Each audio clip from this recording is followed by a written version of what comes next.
പാചകവാതക പ്രതിസന്ധിയിൽ വലയുകയാണ് ജനങ്ങൾ. വിഭവങ്ങൾ വെട്ടിച്ചുരുക്കിയും പിടിച്ചു നിൽക്കാനാകാതെ മിക്കയിടങ്ങളിലും ഹോട്ടലുകളൊക്കെ പൂട്ടുകയാണ്. ഓൺലൈൻ ഭക്ഷണ വിതരണത്തിലും പല ഹോട്ടലുകളും നിയന്ത്രണം ഏർപ്പെടുത്തിയിട്ടുണ്ട്. നിലവിലെ സാഹചര്യം മുതലെടുത്ത് വിറകിനും വില കൂടിയിട്ടുണ്ട്. അപ്പോൾ നമുക്ക് വിശദമായി തന്നെ നോക്കാം. കൊച്ചിയിൽ നിന്നും അരുൺ ശങ്കറും കോഴിക്കോട് നിന്ന് അഞ്ജന സുകുമാരനും ചേരുന്നുണ്ട്. ആദ്യം കൊച്ചിയിലേക്കാണ്. അരുൺ ശങ്കറുണ്ട്. Arun, good morning. എന്തൊക്കെ പറഞ്ഞാലും തുടക്കത്തിൽ തന്നെ നമ്മൾ പറയുന്നത് ഈ പാചകവാതക പ്രതിസന്ധിയാണ്. എന്ത് ചെയ്യാൻ പറ്റുമല്ലേ? ആകെപ്പാടെ ആശങ്കയാണ്. ഹോട്ടലുകളൊക്കെ പൂട്ടുകയാണ്. പലയിടങ്ങളിലും പ്രവർത്തനമൊക്കെ താളം തെറ്റുന്നു. ഗാർഹിക ഉപഭോക്താക്കളും ആശങ്കയിൽ തന്നെയാണ്. അപ്പോൾ എങ്ങനെയാണ് ഉടനൊക്കെ അന്താരാഷ്ട്ര തലത്തിൽ നിന്ന് ആശ്വാസകരമായിട്ടുള്ള പല വാർത്തകളൊക്കെ വരുന്നുവെങ്കിൽ പോലും ഇങ്ങനെ കിടക്കുന്ന നമ്മൾക്ക് ആ ആശങ്ക ഇപ്പോഴും വിട്ടൊഴിയുന്നില്ല എന്നുള്ളത് സത്യമാണ്. കൊച്ചിയിൽ നിലവിലത്തെ കാഴ്ച എങ്ങനെയാണ്? കൊച്ചിയിൽ എന്തായാലും നിലവിൽ നിരവധി ഹോട്ടലുകൾ പൂട്ടിക്കിടക്കുന്നുണ്ട്. പക്ഷേ ഈ പ്രതിസന്ധി കാലത്ത് നമുക്ക് ഒട്ടും പ്രതീക്ഷിക്കാത്ത ഒരു കാഴ്ച കാണിച്ചു തരുന്നുണ്ട്. ഇവിടെ ഈ ഹോട്ടൽ പൊറോട്ട അടിക്കുകയാണ്. സാധാരണ ഇന്നലെയൊക്കെ ഹോട്ടലിൽ പോകുമ്പോൾ പൊറോട്ടയൊന്നും കിട്ടാനില്ല. ഈ റൈസ് കൊണ്ടുള്ള വിഭവങ്ങളാണ് സാധാരണ കിട്ടുന്നത്. ഈ പൊറോട്ടയൊന്നും സാധാരണ കിട്ടാറില്ല. ഇന്നലെ ഞാൻ ഈ ഹോട്ടൽ വന്നപ്പോഴും പൊറോട്ട കിട്ടിയിരുന്നില്ല. अभी कैसे है जो एलपीजी क्राइसिस? अब एलपीजी का प्रॉब्लम है, गैस नहीं मिल रहा. कैसे मिल रहा? फिर भी परोठा बन रहा है? अभी बन रहा है, थोड़ा एक ही है, बस खत्म होने वाला है. ഒരു കുറ്റിയിലാണ് ഇത് ചെയ്തുകൊണ്ടിരിക്കുന്നത്. ഈ കുറ്റി കൊണ്ട് തീർന്നു കഴിഞ്ഞാൽ പൊറോട്ട ഉണ്ടാക്കുന്നത് ഇവിടെ നിൽക്കും. ചായ ഇല്ലല്ലേ? ചായ ഇപ്പൊ ഇൻഡക്ഷൻ കുക്കർ മേടിച്ച് വെച്ചിട്ടാണ് ചായ അടിക്കുന്നത്. ഇതൊന്നും 24 മണിക്കൂർ പ്രവർത്തിക്കുന്ന കടയാണല്ലോ. ഞാൻ ഇന്നലെ വന്ന് ചോദിച്ചാൽ പൊറോട്ട ഇല്ലായിരുന്നു.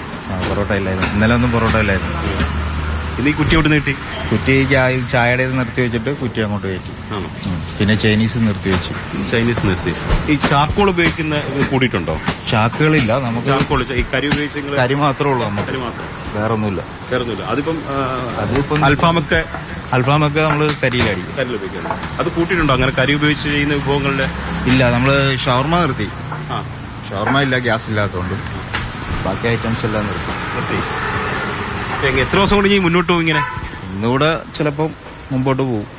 അത്രേ ഉള്ളൂ. ഇന്നിപ്പോ അത് തീർന്നു. ബദൽ മാർഗങ്ങൾ ഈ ബുള്ളറ്റ് അടുപ്പൊന്നും ഇല്ല. നമ്മളിപ്പോ തൽക്കാലം മേടിച്ച ഞങ്ങൾ ഇൻഡക്ഷൻ കുക്കർ മാത്രമേ ഉള്ളൂ. അതിലാണ് ചായ റെഡിയാക്കുന്നത്.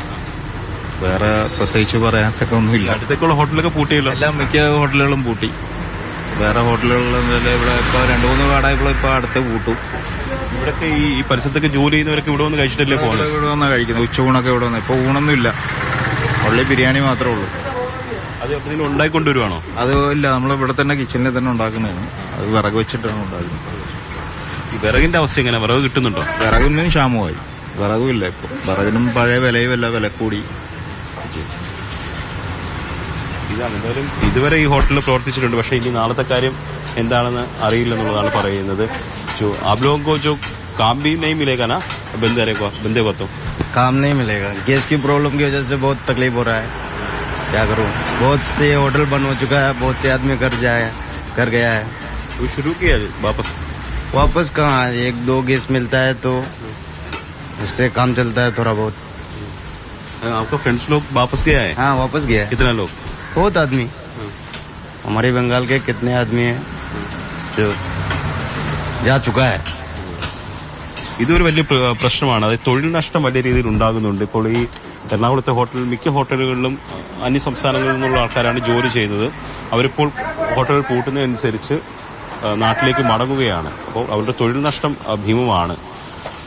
ഇവർക്ക് ഡെയിലി വേജസ് ആണ്. അപ്പോൾ അവർക്ക് ദിവസേന കൂലി കൊടുക്കാൻ ഹോട്ടൽ പൂട്ടിക്കഴിഞ്ഞാൽ മാർഗ്ഗങ്ങൾ ഉണ്ടാവില്ല. അപ്പോൾ അവർ ഇവിടെ നിൽക്കാതെ നാട്ടിലേക്ക് തിരികെ പോവുകയാണ് ചെയ്യുന്നത്. അപ്പോൾ ഇത് പലതരത്തിലാണ് ഈ പ്രതിസന്ധി ഉണ്ടാകുന്നത്. ഈ നാട്ടുകാർക്ക് ഭക്ഷണം കിട്ടാത്ത മാത്രമല്ല, തൊഴിൽ നഷ്ടം അത് ഭീമമാണ്. അത് വലിയ ഒരു നഷ്ടം തന്നെയാണ് ഉണ്ടാകുന്നത്. ആയിരക്കണക്കിന് ആളുകളാണ് ഈ LPG പ്രതിസന്ധി മൂലം നാട്ടിലേക്ക് തൊഴിൽ നഷ്ടമായിട്ട് മടങ്ങുന്നത്. എന്തായാലും ഇത് എന്നത്തേക്ക് ഈ പരിഹാരമാകും എന്ന കാര്യത്തിൽ ഇതുവരെയും വ്യക്തതയില്ല. ഇത് മാത്രമല്ല, ഹോട്ടലുകൾ മാത്രമല്ല, ഏറ്റവും വലിയ പ്രതിസന്ധി നേരിടുന്ന മറ്റൊരു മേഖല ഹോസ്റ്റലുകളാണ്. ഹോസ്റ്റലുകൾ കേന്ദ്രീകരിച്ച് ഒരുപാട് പേര്, ലക്ഷക്കണക്കിന് ആൾക്കാർ ഇവിടെ കൊച്ചിയിൽ താമസിക്കുന്നുണ്ട്. വിവിധ കമ്പനികൾ ജോലി ചെയ്യുന്നത്, മറ്റ് ആവശ്യങ്ങൾക്ക് വരുന്നവർ. അപ്പോൾ അവിടെയും വലിയ പ്രതിസന്ധി നേരിടുന്നുണ്ട്. അവർ കഴിഞ്ഞ ദിവസം പറഞ്ഞിരുന്നു അതിനുള്ള ഒരു താൽക്കാലിക പരിഹാരം ഉണ്ടാകണമെന്ന്. പക്ഷേ ആ മേഖലയിലും ഇതൊരു പരിഹാരം ആയിട്ടില്ല.